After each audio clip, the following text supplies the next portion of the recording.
আসসালামু আলাইকুম, সবাই কেমন আছেন? আশা করি সবাই ভালো আছেন। Welcome to Hafiza's kitchen. আজকে আবার একটি নতুন রেসিপি নিয়ে চলে আসলাম, সেটা হচ্ছে মিষ্টি কুমড়ার তারকা ডাল। তো চলুন এর উপকরণ এবং প্রসেসটা জেনে নিই। এখানে আমি মিষ্টি কুমড়া নিয়েছি, ম্যাশ করে সিদ্ধ করে ম্যাশ করে নিয়েছি। এভাবে নিতে হবে ম্যাশ করে, আপনারা দেখে নেন।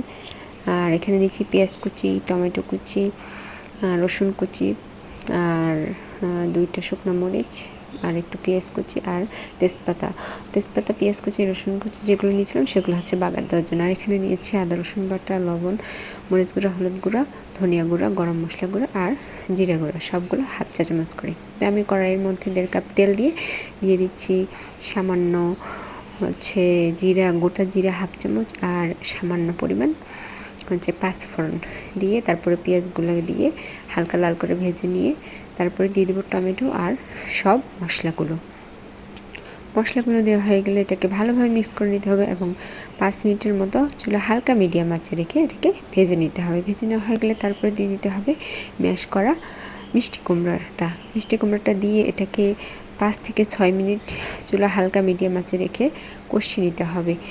মিষ্টি কুমড়াতে যে পানিটা বের হবে সেটা একদম সুন্দরভাবে কষিয়ে নিতে হবে। যখন দেখবেন যে নিচে কোনো পানি থাকবে না, পানিটা একদম রিডিউস হয়ে যাবে, তখন দিয়ে দিতে হবে 2 মগের মতো পানি। মানে আপনি ডালটা যেরকম পাতলা খাবেন না ঘন খাবেন তার উপর নির্ভর করে আপনাকে পানিটা অ্যাড করতে হবে। তো এখানে আমি দিয়ে দিয়েছি 2 মগ পানি। তারপরে যখন এটা একটু গরম হয়ে যাবে, গুদগুদ করে উঠবে, তখন দিয়ে দিতে হবে ধনে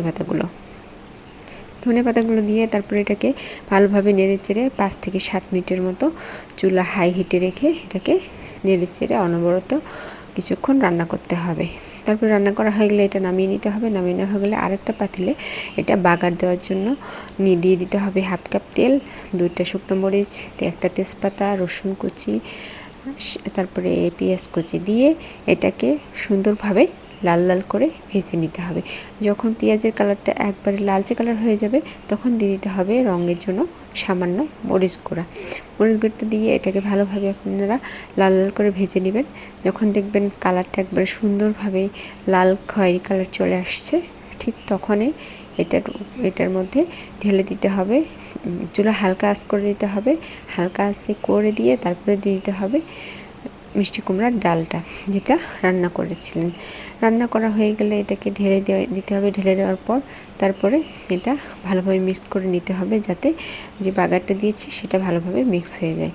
তারপরে দেখেন, আমি আপনাদেরকে দেখাচ্ছি এটা কতটা সুন্দর আর লোভনীয় হয়েছে, আর কালারটা কতটা মাশাআল্লাহ সুন্দর হয়েছে।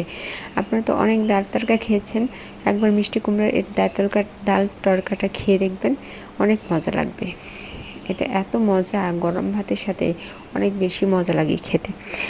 আর দেখেন এটা দেখতেও কিন্তু অনেক বেশি লোভনীয় হয়েছে। আশা করি আপনাদের ভিডিওটি ভালো লেগেছে। ভালো লাগলে থাকলে লাইক, কমেন্ট, শেয়ার করতে ভুলবেন না। ভালো থাকবেন। আসসালামু আলাইকুম।